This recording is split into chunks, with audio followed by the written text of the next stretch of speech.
What is going on, everyone, and welcome to the Slaw Sports Show. I'm your host, Cole Noble, aka Slaw. Happy Friday to you all. We're again here for another great episode of the Slaw Sports Show here on tap for us this week. We've had a great week. Great week of sports, as always. Baseball is still rolling along. Basketball is looking up a lot better, as we talked about last week, with two big injury returns coming up here in the next few days. We already got one back in Anthony Davis with the LA Lakers. Coming up, we also got LaMelo Ball over here in Charlotte at the home state, coming back for the Hornets, shaking up already, coming now back as the Vegas odds favorite to win Offensive Rookie of the Year. Happy to have him back in the lineup, in the lineup for the Hornets as well. So again, welcome to the Slaw Sports Show. And to kick off this week's episode, and to kick off every episode that we always do here on the Slaw Sports Show, everyone knows the deal. We start off with Slaw's main card pick'em of the week in the UFC, and this week we have a great one. We got a great fight night on tap for Saturday night, UFC 261. Let's take a minute and step back and just look at our overall record here for Slaw's main card pick'em of the week. It's a fan favorite segment here on the show. That's why we always kick it off first. And last week, we had Whitaker take down Gastelum by decision, which was our pick of the week. So round of applause here already. We had a great showing there last week by Whitaker. Robert Whitaker, the Reaper, got it done for us last Saturday night, and it was a big win for him.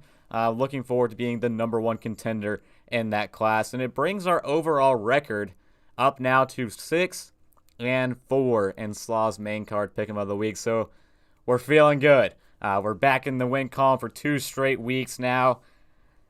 Now we're in coasting mode, and we're doing great, and let's hope to keep things going. But again, I said we have a big one on tap this Saturday. And I wasn't lying. UFC 261. We're going to be picking 3 title fights today, ladies and gentlemen. So I hope you guys got the seatbelts buckled, are ready to get things going.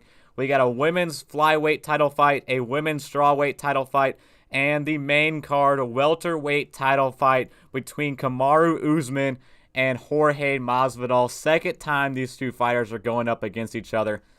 It's going to be a great one. I'm excited. Excited to get into this. And then for just, glancing over for what we're going to talk about the rest of the episode, next week on Thursday is the NFL draft. And of course, on the Slaw Sports Show, we're going to have you covered. Live draft show for 4 hours, all 4 hours of the entire first round on Thursday. You'll find us here at the Slaw Sports Show on YouTube. I appreciate everyone joining here, listening live on YouTube, and of course, everyone on WSOE 89.3 as well, listening on air. But again, I appreciate all of you guys. And next Thursday, we'll be live for 4 hours, starting probably about 15 minutes before the draft starts, officially begins. Do a little bit of a pre-show, go in. The entire first round we'll have you covered next Thursday. So I'm excited about that. And again, as always, on Friday, 10 to 11, we'll see you again immediately after for the Slaw Sports Show. So, of course, with that coming up next week, the bulk of the rest of today's episode, once we move on from UFC 261, is going to be in the NFL. We had a big trade go down today between the Baltimore Ravens and the Kansas City Chiefs we'll get into. And then we'll just look forward to what's been going on. This week, a lot of general managers have been out, been talking, been thumb wrestling against some couple prospects. So a little bit of rock, paper, scissors going on. We'll talk about it all. But all the pressers have been this week as well. The GMs coming out and talking about, potentially who they're interested in, what the philosophy is going to look like for teams this year. So a lot to talk about overall with draft stuff. And I think today will be a great preview going into next week. Looking forward to Thursday. But, of course, let's get back to it. UFC 261 tomorrow night. Let's kick it off here with the women's flyweight title fight. And the reigning champion in the women's flyweight division is Valentina Shevchenko, and she's going to be going up against Jessica Andrade. So I'm excited. This is going to be a great fight because Valentina so far has looked unbeatable in their entire division, and the only one that's going to be the toughest challenge for her is going to be Andrade. And 4 successful title defenses, for Valentina Shevchenko. It's hard to see a person and a girl coming out and beating her in this fight. And just 20 minutes average length time and fight time. It's a girl who's in there in the octagon for at least 4 rounds, usually takes it to the 5. So this one's going to be pretty much an easy one, but let's just keep wheeling this one out a little bit. You look at the numbers when the two came out and did the weigh-ins. Shevchenko has 4 inches of height and 4 inches of reach against Adrange. So this one's going to be an interesting fight, in my opinion, because you look at the way these two fighters are going to be going up against each other. Valentina's very crafty. She's very quick on her feet, likes to keep things out of close quarters, and she just overall is a great planner. She plans out her fights really well, prepares for it really well. Her camp does a great job preparing her for her fights, and I just think that she's ultimately got a great IQ going into this fight, and that's why she is the title holder of the flyweight division. She does everything well. 20 and 3 overall is her career record, and she's a smart fighter, and you got to admire what she does when she's in the octagon. But Adrange, 21 and 8, and again, this is the toughest challenge that Shevchenko can face in this division for the title, and Adrange has the possibility to beating Shevchenko. And even though I said that she looks unbeatable right now, again, the only one that can do it is going to be Adrange, and we get the opportunity to see it tomorrow. But the only way she could have the near possibility of even taking her down in this fight is going to be with her kill shot she has. And getting up close and personal is her style of play. And she lands the stun shots. You saw it in her last fight. But the problem is, against Shevchenko, you have to do that multiple times. How is she going to be able to get up and close for the entire fight and land multiple kill shots in order to eventually get her down on the ground? It's going to be very interesting to see how that one plays out. But again, Adrange just relies on the strength, relies on the close quarter fighting, and just that's how she is offensively. But because she's so aggressive with her strikes and tries to continually go for those kill shots time after time, she's weak on defense. And to me, that's going to be the kicker, is if she goes all out and, Shevchenko can start taking these punches, these kill shots, and can wear them, she can easily come back and with a counter punch, because Shevchenko is probably the best counter puncher in the flyweight division. And if she can hold her own against these kill shots from Adrange and land those counter punches right back at her, this fight's not going to look good, not going to look pretty. So Adrange has to make sure she manages her defense and doesn't go too out there with her kill shots in this fight. So when I look at this pick, and this can be my first pick'em of the 3 we're doing today, it's hard to really understand how Adrange has a chance in this fight. Again, Shevchenko just looks unbeatable. So when my pick for this fight, I'm going to take Shevchenko by knockout or by decision as my first pick'em of the week. Knockout or decision for Valentina Shevchenko, holding on 5 successful title defenses is my pick for tomorrow night. Again, just Adrange, in my opinion, will not stand a chance and may not even finish the fight. So that's why we're going to throw in the knockout or decision in this one as my pick'em of the week for the women's flyweight title fight. Moving on, next up, we got the women's strawweight title fight. This one's Weili Zhang against Rose Namajunas. And Namajunas is a great fighter as well. But of course, Weili Zhang is the current title holder. Namajunas has held the title before, but as of right now, it is back with Weili Zhang. And 21-1 career record for Weili Zhang. And 2 title defenses for her instead of 4, like we talked about with Shevchenko. But the last time, won by a split, first title defense, won by split decision, hasn't lost a fight since 2013. That alone is impressive enough how long she's been consistently going in her career, not being able to get knocked out, not being able to even lose, but just using that, Muay Thai style, that back foot stance, constantly throws in that right roundhouse attempt over and over again. Weili Zhang is a great fighter for people getting into women's wrestling to watch, just because of that Muay Thai style of fighting. I love the back foot stance, playing back, going in, very kickbox heavy, and especially with that right roundhouse. When that right roundhouse hits, that's just electric enough whenever you get to see that happen. You don't see it very often, but Weili Zhang definitely implements that into her game. And she also implements a lot of grappling, ground control, and in my opinion, that's going to be the X factor in the fight tomorrow night for Weili Zhang, is that ground control, grappling, making sure she gets Rose on the ground and ultimately wins that fight through ground control is kind of what I'm hoping to see out of Weili Zhang. But for Rose, on the other hand, great power. She's long for her weight, especially the power for her weight that she plays at, the power that she possesses when she fights. She has to make sure that she's not uncomfortable, in my opinion. It's going to be her big thing. You look back at her last fight, she wasn't confident on her feet. She went in with a lot of leg kicks, missed. Always leads to her getting taken down. And she has to make sure that that doesn't happen this time around against Weili Zhang. And again, that X factor is going to be the grappling and is going to be the ground control in this fight for the women's strawweight title fight tomorrow night. So she has to make sure she stays on her feet. If Rose Namajunas can stay on her feet, she can score, start getting some shots in there, manage her distance away from Weili Zhang. That's the chance she has in this fight. And for a fighter who's won 4 of her last 5 fights, she showed some great striking in those ones. So I'm not worried about her getting the points per se in the stand-up. What I'm worried about is her getting taken down. And again, that's the X factor. If Weili Zhang can get her down, get the takedowns and start getting points there, that's ultimately where it's going to come through. And, it's a close pick'em, in my opinion.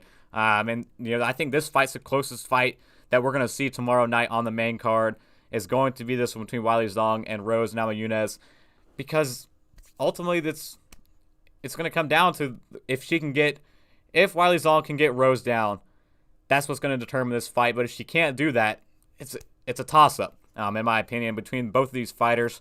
So I think this is going to... So looking at my pick, Slaw's pick'em of the week, the second one here for this fight, through the first 3 rounds, I think it's going to be very close. When you look at the judges' decisions for the first 3 rounds, I believe this fight will be close all 3 rounds to start out this fight. But then if it goes into the 5th round, that's when Rose is going to start wearing down. And in my opinion, we're going to be taking Weili Zhang by decision. So that's Slaw's main card pick'em of the week for this second fight is Weili Zhang by decision, again holding on to her title and getting another title defense under her belt is going to be my second main card pick'em of the week. And now we get to the actual main event of the main card, and that is going to be the men's welterweight title fight. And this one, in my opinion, of course, is going to be the highlight of the entire weekend. Kamaru Oozman against Jorge Masvidal 2. We all know Kamaru Uzman is the reigning title holder right now in the welterweight class. And the two fought back in last July in UFC 251, and what a great fight that was. Kamaru Uzman ended up taking it home by decision, a unanimous one by that. And I'm excited. I've been waiting for this rematch since the first fight. The first fight was so good, and for both fighters to have to prepare in 6 days to face each other the first time around, I've wanted this rematch more than any other. Have both fighters get the chance to fully prepare for this fight, have a full camp to go into it instead of just 6 days.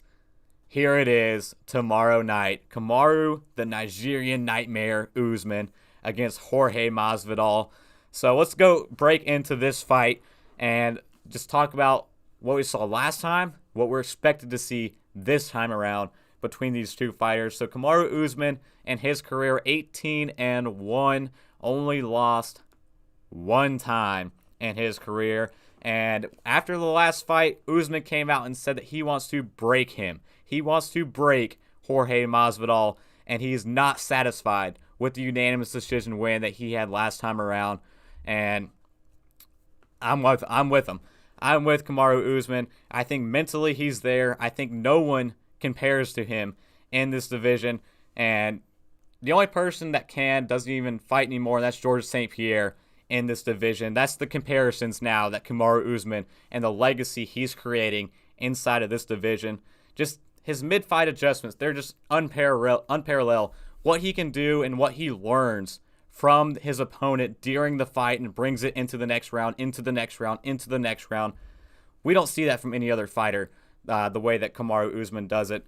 And of course, talk about going round after round after round.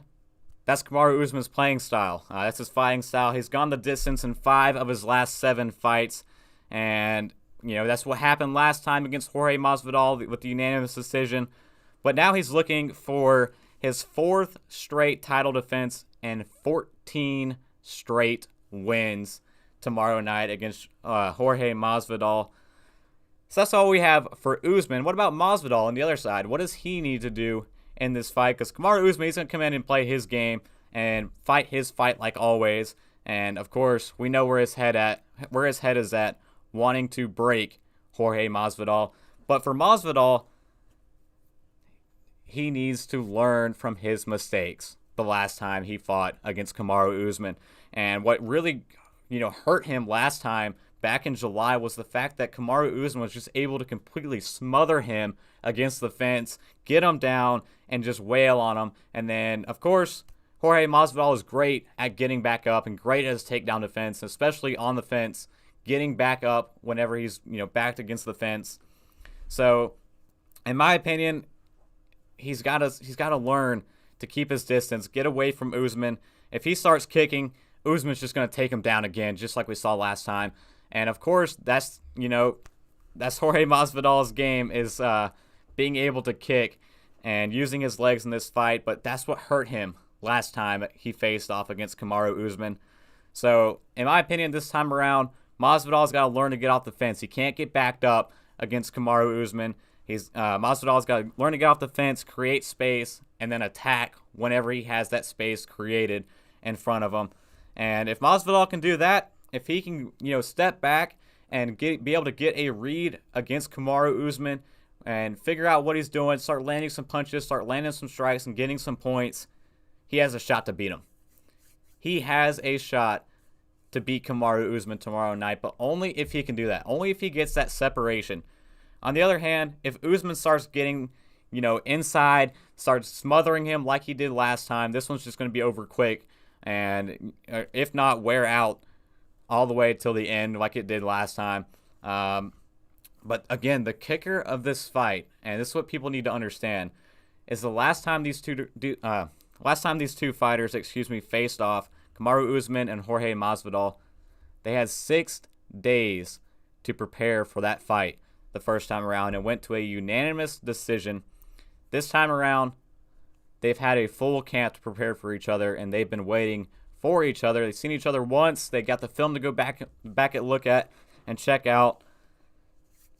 And again, when I pick this fight, I go back to the fact that mentally no one compares in the welterweight division to Kamaru Uzman. And if you give Oozman the time to prepare, the time to study the weaknesses of Jorge Masvidal, he has a shot. And he has the advantage in this fight, in my opinion, if he has the time to do that. And frankly, just because he didn't have that last time going up against Jorge Masvidal.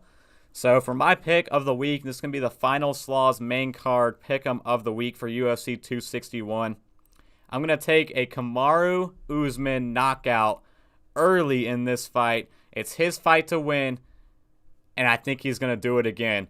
I think he's had time to study Jorge Masvidal. He's had time to learn what happened last time, and he's had time to figure out how to get this done and how to get it done fast. It's not going to go to the decision this time around. Kamaru Uzman's going into this fight to break him, and I think that's exactly what's going to happen tomorrow night. So Slaw's main card pick'em of the week, Kamaru Uzman knocks out Jorge Masvidal early in the main card fight.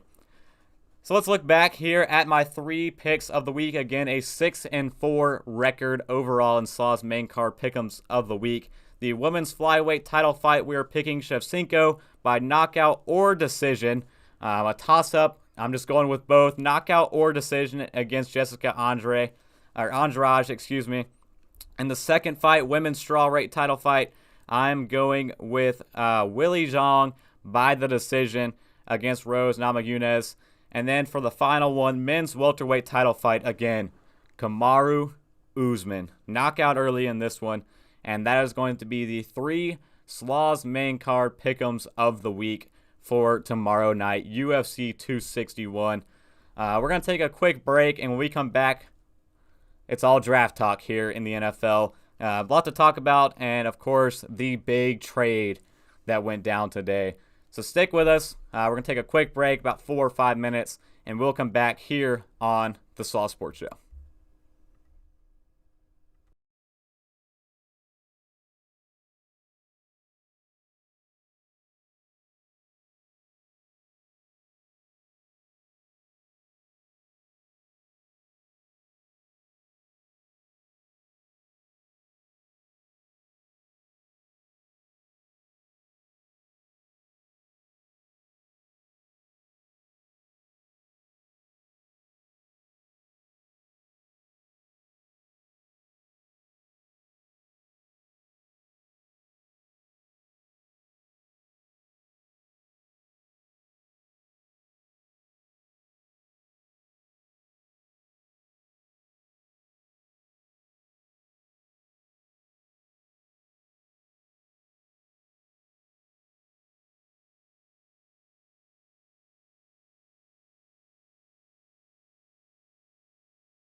Alrighty, and welcome back to the Slaw Sports Show. Again, I am your host, Cole Noble, aka Slaw. So we began today's episode starting off the first 25 minutes or so with Slaw's main card pick'ems of the week for UFC 261. And now we're detouring, switching the tape here and going over to the National Football League, where we will finish out the rest of today's episode. So, big trade in the NFL today. Massive, massive trade. Orlando Brown, the offensive tackle for the Baltimore Ravens, has been traded to the Kansas City Chiefs in exchange for a 2021 first-round pick, which again is on Thursday. The 31st overall pick now belongs to the Baltimore Ravens, along with a 2021 third, a 2021 fourth, and a 2022 fifth-round pick next year. And Baltimore also sent their 2021 second-round pick, which will be on Friday, the 58th overall selection, and a 2022 sixth-round pick as well. So, big deal in the NFL. And Orlando Brown, obviously a guy who switched to tackle, was not getting paid tackle money, was still getting paid like an offensive guard, wanted the big tackle money from the Baltimore Ravens, and the Ravens weren't giving it to him. The guy who's coming in, looking at a new contract here coming up, and the offensive tackle is a premium position to go after in the NFL, and one that is paid accordingly. I mean, you look at what Williams got for the San Francisco 49ers, made him one of the highest paid players in the NFL. David Bakhtiari with the Green Bay Packers used to be the highest contract for an offensive tackle before Williams got his deal. So now what we see here for Orlando Brown, he's looking for a contract from the Baltimore Ravens. It didn't look like he was going to get it. Requested a trade. And, it's been quiet. It surprised me when it came out today that he officially has been traded because the market's been so quiet. Everyone's been raving about how great the offensive tackle class is this year in the draft. But Orlando Brown has been traded. Now, they got a deal accomplished with the Kansas City Chiefs. The Kansas City Chiefs now bring in an offensive tackle after cutting Mitchell Schwartz and Eric Fisher. They now got another offensive tackle in place to help protect Patrick Mahomes and keep that offense rolling. So for the Chiefs, it was a great pickup, great addition to their offensive line, getting in a Pro Bowl tackle for Patrick Mahomes. And the only thing when I think about this, this trade for the Kansas City Chiefs is the fact that maybe their thought process with the fact that sitting at number 31, the 31st overall pick on Thursday, maybe they felt they were out of range for some of the top guys. Of course, guys like Penny Sewell and Rashawn Slater, they're going to be gone in the top 10, no question about it. Christian Darrisaw is the guy who's going to get drafted in the top 15. Tevin Jenkins, potentially even top 15, top 20.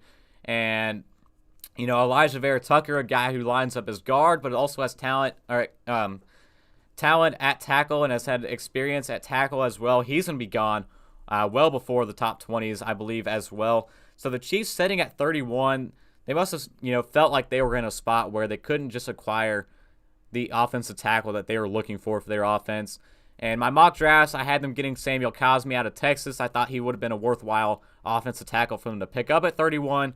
But the Chiefs say otherwise and would rather, of course, have a Pro Bowler in Orlando Brown and bringing him in from the Baltimore Ravens. So they're adding some pieces they do need to that offensive line, and obviously that's been the huge focal point of the Chiefs so far this offseason. They brought in Kyle Long back from retirement, brought in Joe Thuney, who was one of the highest coveted offensive linemen this year in free agency, and now bring in Orlando Brown off the trade market as well. So I guess the Chiefs did watch the Super Bowl. They saw what happened. They saw their weakness in that game, and that was their offensive line surrounding Patrick Mahomes. And, of course, what do? They've gone out and fixed it this offseason. And that's why Patrick Mahomes will have continued success in the National Football League. And as a Packers fan, that's something I wish the Green Bay Packers would do. Look at your last game of the season. Look, what was your weakness? Maybe we should address that in the offseason, in the draft. But we all know what the Packers do. Obviously, they're not playing long ball, long term with Aaron Rodgers, trying to maximize that window with their roster. But let's get away from that rant before we go too far into that rabbit hole. But the Chiefs continue to fill their weaknesses, getting in Orlando Brown.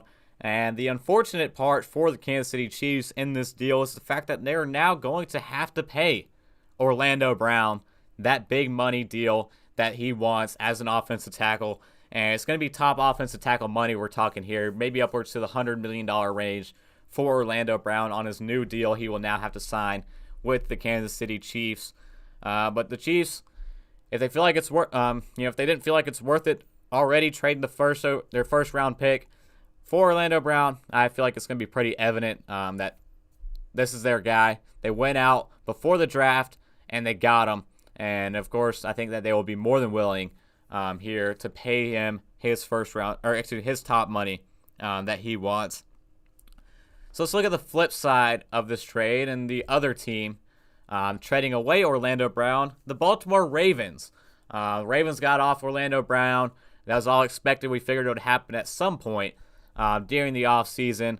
And it's going to be, a key hit to their offensive line, but one that's already been pretty steady as a whole in general. And they're already filling that hole on their offensive line. And when I look at the GMs in the National Football League, there are two that are by far, maybe even, we'll throw a third in there. 3 general managers that are by far and away my favorites in the NFL. Number 1 is Chris Grier with the Miami Dolphins. Just the complete rebuild he did with that team, putting them up to a 10-win season last year with a rookie quarterback going into his second season this year, and they're building around continued success around Tua Tagovailoa, which was great moves. They made great moves, moving from 3 to 12, back up to 6 already this year. I'm expecting them to even move around even more in the first round on Thursday with the Miami Dolphins.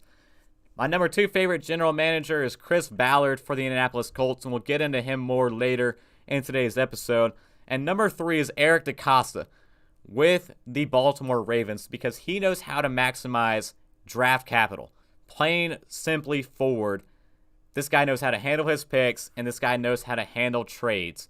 And he pulled off a great one, in my opinion, again, with Orlando Brown, dealing him away, getting a first-round pick, a first-round pick at the 31st overall, getting a third-round pick this year, a fourth-round pick this year, and also a fifth-round pick next year. Is quite a handsome haul to get back from Orlando Brown.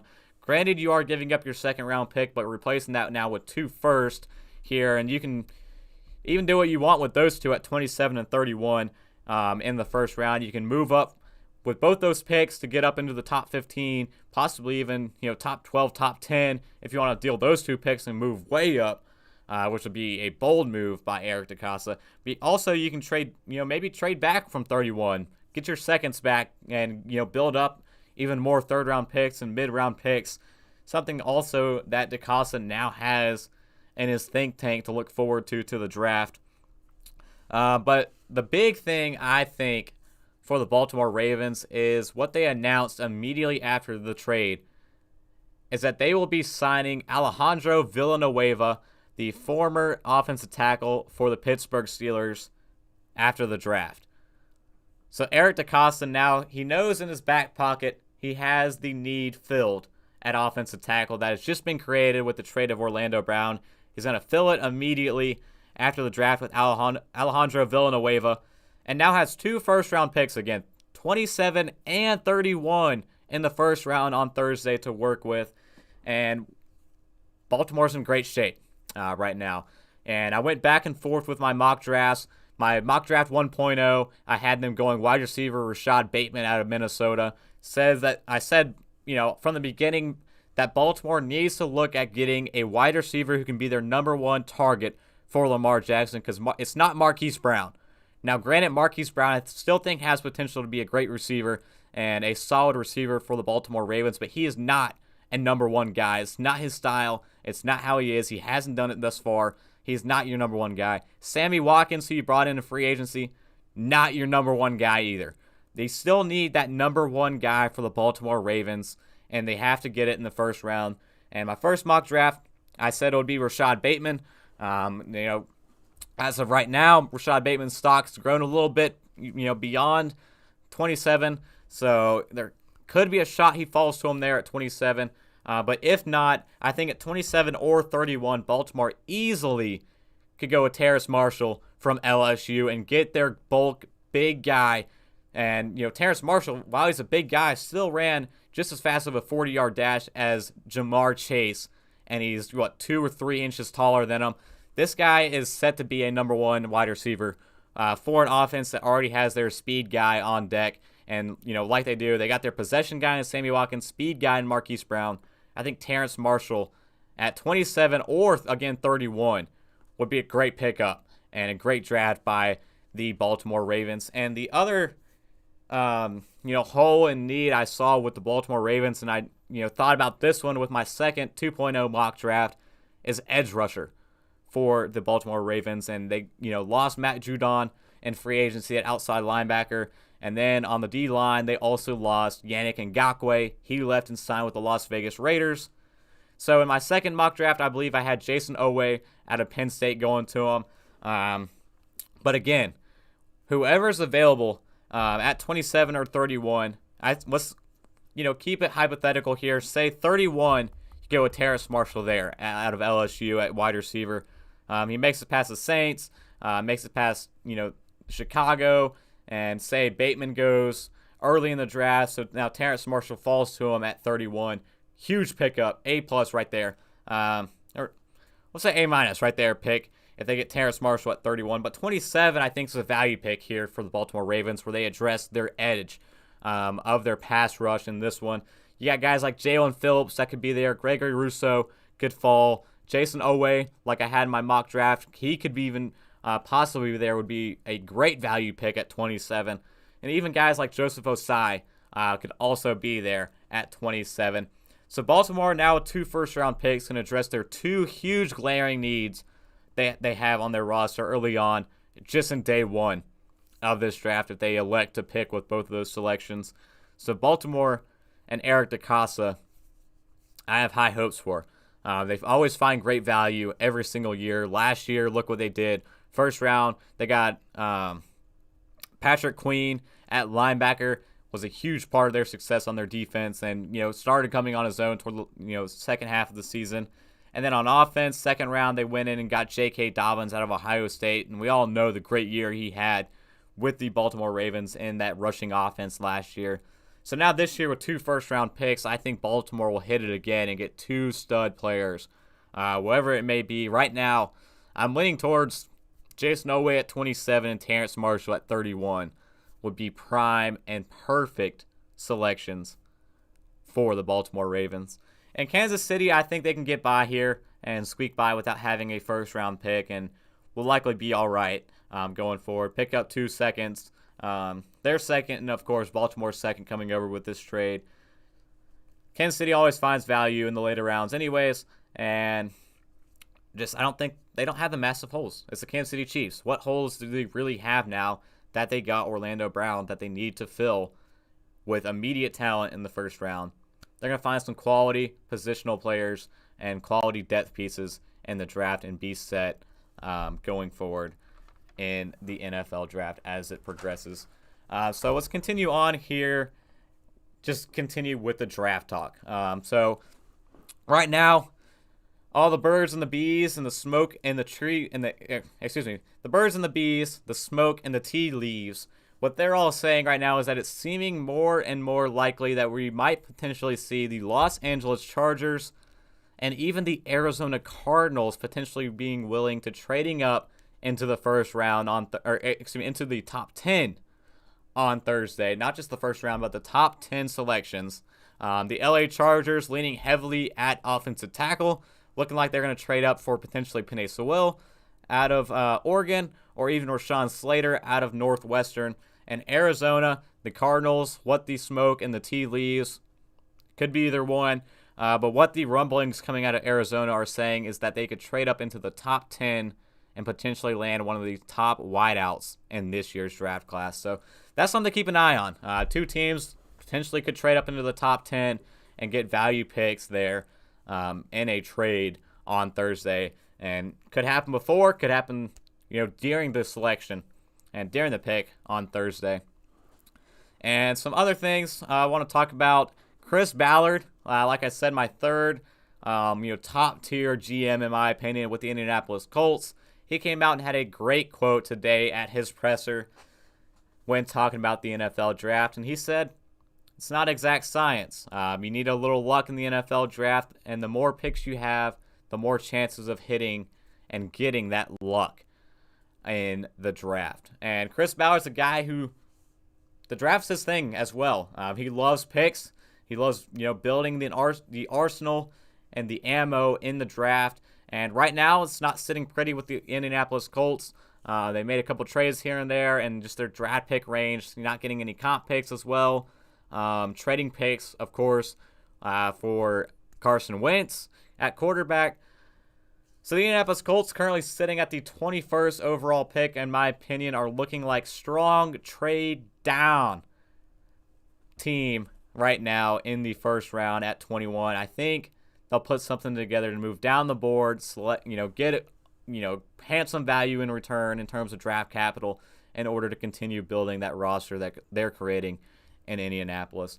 But the real thing I want to talk about, and it continues on with the pressers this week and the GMs and the coaches coming out and talking to the media, but the NFC East, the NFC Beast, I feel like has been an underrepresented, division as a whole in draft talk so far, the last couple of weeks. And I want to hit on just my expectations of what I'm expected to see from this division, from these four teams, as we look towards the draft.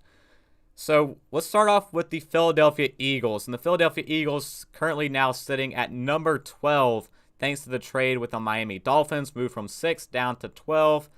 And Nick Sirianni, head coach of the Philadelphia Eagles, coming over from the Indianapolis Colts, who we just talked about. But head coach Nick Sirianni, during his presser, said he's playing rock, paper, scissors with his draft prospects in order to gauge and gauge their competitiveness. And this is one that I found interesting when I was listening to all of the pressers. I heard this one, and Nick Sirianni, already during his first presser, didn't impress me enough, but coming out here and saying that is interesting. And I can see where he's coming from. I mean, is he...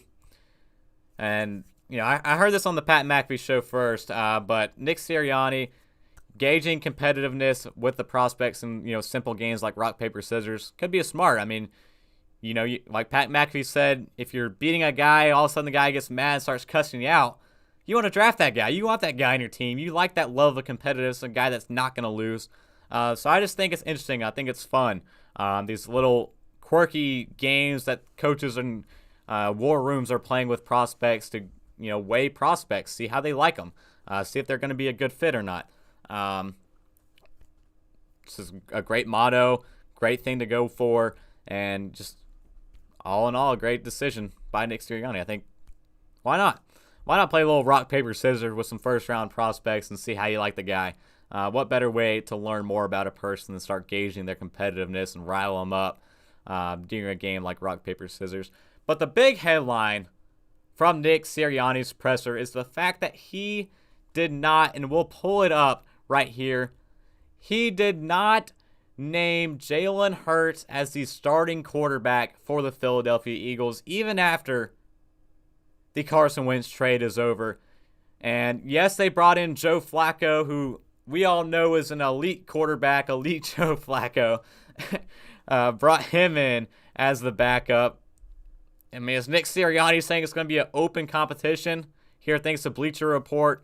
Just the tweet says, Eagles head coach Nick Sirianni doesn't name Jalen Hurts the starting quarterback and says it will be an open competition at the quarterback position. I'm like, well, is Jalen Hurts going to battle it out during training camp against Joe Flacco? I mean, yeah, get your popcorn ready. See what we're going to see out of Joe Flacco in training camp. No, I think this is foolish. I don't know what the Eagles are talking about. I mean, you moved from 6 to 12. If you don't think Jalen Hurts is your starting quarterback, you would have stayed at 6. You would have drafted one there. What? No. The Eagles are out of the picture. They're not, for quarterback, Jalen Hurts is your quarterback. He is your starter. I don't know what they're doing saying it's an open competition. You might as well say it now and come out that he's going to be your starting quarterback going into this season. That's the best offense you're going to produce with him on the field as your starting quarterback. But again, the Eagles, it's the draft. Don't rule it out. If, potentially Mac Jones or Justin Fields falls down to 12, I'm not going to rule it out. It's the Philadelphia Eagles, and it's Howie we're talking about here. I'm not ruling anything out with the Philadelphia Eagles. But just the expectations with the Philadelphia Eagles that I have right now is that they're going to go cornerback first or wide receiver second. Wide receiver, if one happens to be available, one of the big three, Jamar Chase, Jalen Waddle, or Devonta Smith, if one of them magically falls down to 12, you take them. But again, I don't see you going with the next crop of wide receivers at 12. So that's why I say corner number one is your first expectation. So a J.C. Horn or even a Patrick Surtain if he isn't drafted prior to that, which I expect he will be. And the other rumblings with the Philadelphia Eagles that's now coming out is that they could, looking at the board, so sitting at 9, the Denver Broncos, sitting at 10, the Dallas Cowboys, 11, New York Giants, and 12 Philadelphia Eagles. So 2 divisional opponents picking right above them. But at number 9 is the Denver Broncos. If 3 quarterbacks, the top 3, outside the top 2 lock picks, of course, so Trey Lance, Justin Fields, and Mac Jones, 2 of them are gone, and the Denver Broncos don't like the third guy at number 9. I could easily see the Broncos trading back, and the Eagles could be an interesting team. Could the Eagles come up to 9 in order to leapfrog the Dallas Cowboys to land the corner? To land the one that they believe is their guy. And for the Eagles, last year, they had their pick of Justin Jefferson and Jalen Reagor, and they took Jalen Reagor. So I don't know if I want Howie to go up to 9 and have his pick of who he wants this guy to be. The best thing to do is let someone else pick that pick for you and have, the next guy fall into your lap and take him. But the Eagles very well, in my opinion, could trade up above a divisional foe. The Dallas Cowboys also, now with them, they came out and said they're openly happy with either Patrick Surtain or J.C. Horn at cornerback. So if your rival team is also looking at the same position, there's 2 guys who are really front runners at that position and as prospects this year, J.C. Horn and Patrick Surtain out of Alabama. Why not leapfrog your divisional foe and take the guy that you think is your guy? But again, it's Howie. I don't want him to make that pick. Let's make that clear. But something I would do if I was the Philadelphia Eagles would be leapfrogging, jumping over the Dallas Cowboys at 9 and taking the cornerback you feel like is the best fit for your team in order to completely eliminate the chance that the Dallas Cowboys do it. So, of course, for the Dallas Cowboys right now, the expected thing is that they go cornerback, especially defense. They have to address their secondary.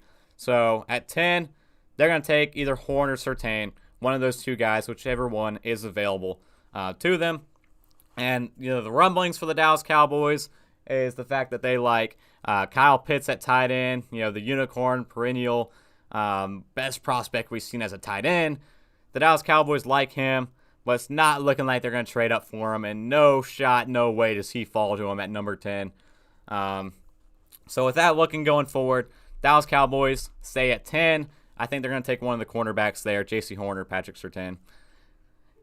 And then next up is the New York Giants. They're sitting at 11 between the Eagles and the Cowboys, and the Giants, I think, is the most intriguing team out of the entire NFC beast in the draft this year because they got 4 needs, 4 options, and 4 options that all could be available potentially to them depending on how your board shakes up and how the board shakes up on Thursday. They could add another wide receiver to their offense. They can add another offensive lineman, and they could also add a defensive end or also even add a cornerback. All, again, could be there for the New York Giants. And wide receiver, I'm looking, Jalen Waddle, perfect if he falls to him, but even not Devonta Smith if he falls to the New York Giants. Offensive lineman, does Rashawn Slater potentially fall to him at number 11? Do they reach up and take Christian Darrisaw at offensive tackle as well? A lot of picks here. And, of course, defensive end, another big one. Jalen Phillips is there. No question, easy pick at 10 if he's there. Or actually, he will be there. Not an easy pick, but he will be there at 10. Actually, 11. Jalen Phillips could be there at 11. Gregory Rousseau, the league's not high on him, but he's going to be there at 11. And Kwity Paye is a strong link not a lock, a link to the New York Giants right now is Kwity Paye, defensive end. So a lot of options for the New York Giants, and something I want to bring up, and another tweet we'll bring up here.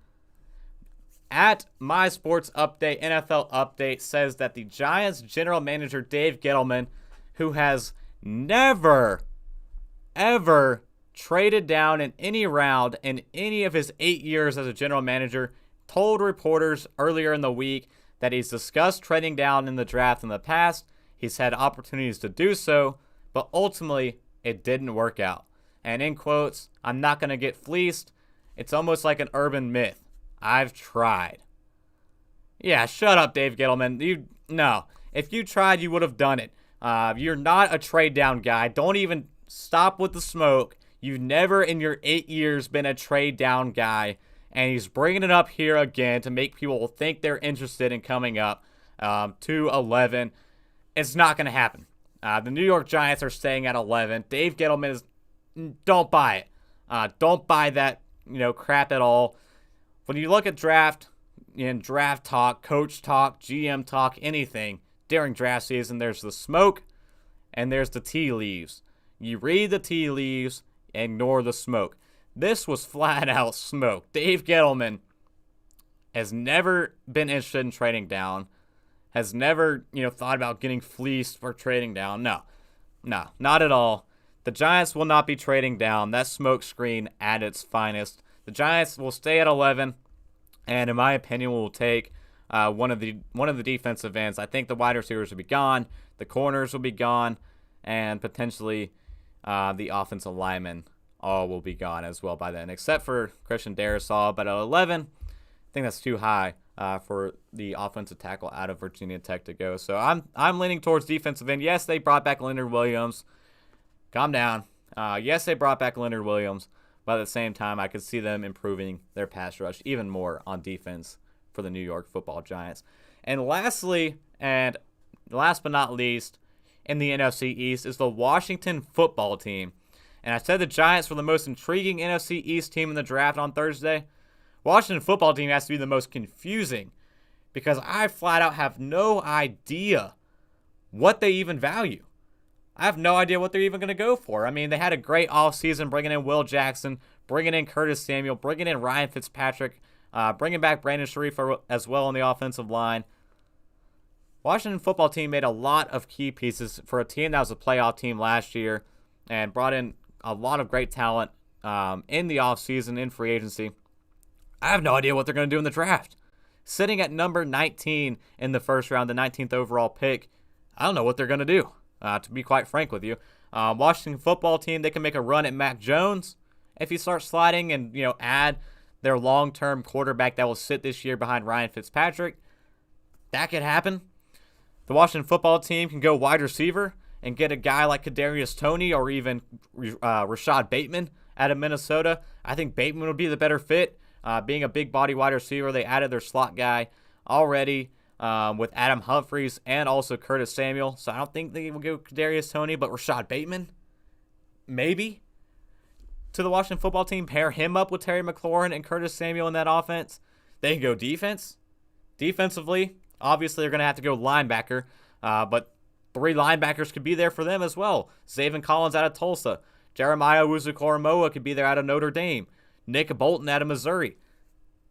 All 3 could even be there at 19. Or do they build their offensive line?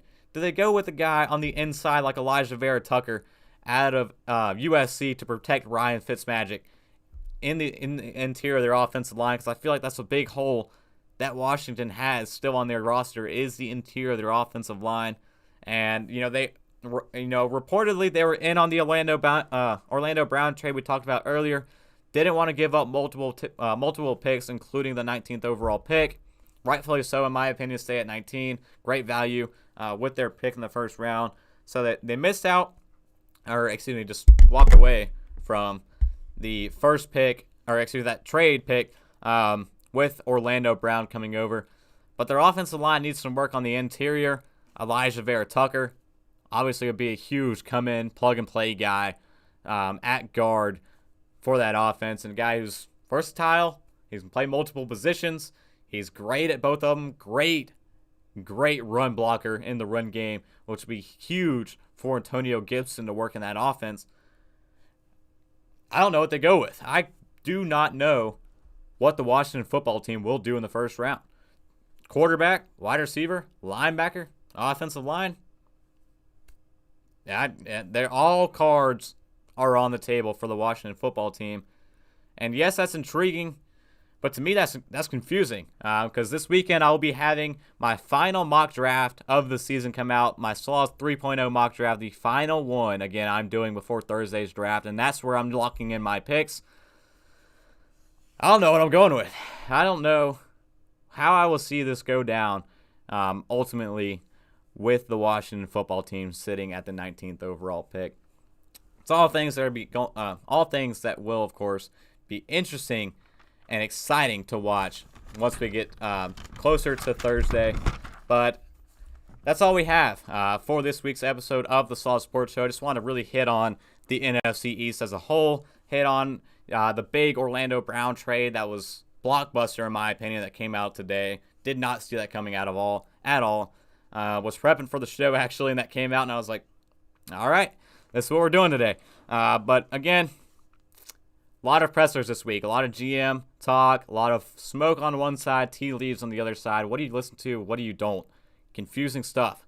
That's what I love about draft season. It's my favorite week of the entire year coming up this week, and I'm excited for it. But again, I gave you a little hint of what's to come this weekend. Slaw's final mock draft coming out, I would say probably on Sunday will come out on the site, knoble87.wixsite.com/Slaws. Sports Report, I believe it is. The link's in the Twitter bio at Slaw Sports Show. So you can expect to see that come out this weekend. On Thursday, live, 4 hours. The entire first round will have you covered. Me, Matt Laguza, and our commissioner, Gray Oss, will have you covered for that one. And the content will just keep rolling out from there. So for this week on the Slaw Sports Show, that's all we have for this week's episode. Again, UFC 261 tomorrow night. Huge fights, 3 pick'em of the week that we have for Slaw's main card pick'em of the weeks. 6-4 record. Looking at it, Shevchenko by knockout or decision. We also have Wiley Zong. Also going in, we're going to take her by decision. And the main card, men's welterweight title fight, Kamaru Uzman by an early knockout, is our 3 picks for Slaw's main card pick'em of the weeks for UFC 261. But that's all the time we have this week on the Slaw Sports Show. Thank you all for joining me. Check us out on Twitter, of course, at the Slaw Sports Show. All the content will be posted there as well. For those of you who missed the podcast, missed the episode today, missed the beginning part of when we talked about the pick'em of the weeks, or missed anything, it will all be posted tomorrow at Slaw Sports Show. Anywhere, Anchor.fm, Spotify, Apple Podcasts, Google Podcasts, anywhere you get a podcast. It'll be up tomorrow, so you can go back and check it out in case you missed it. That's all the time we have again. Thank you for those who joined on YouTube and checked in live during the live show. And thank you also to people who joined in the car, on the radio at WSOE 89.3 as well. I appreciate all the support. One of my favorite weeks of the entire year coming up this week. I'm excited. Hope you guys are as well. But again, thank you. That's all we have. We're going to be signing off. So until next time, peace.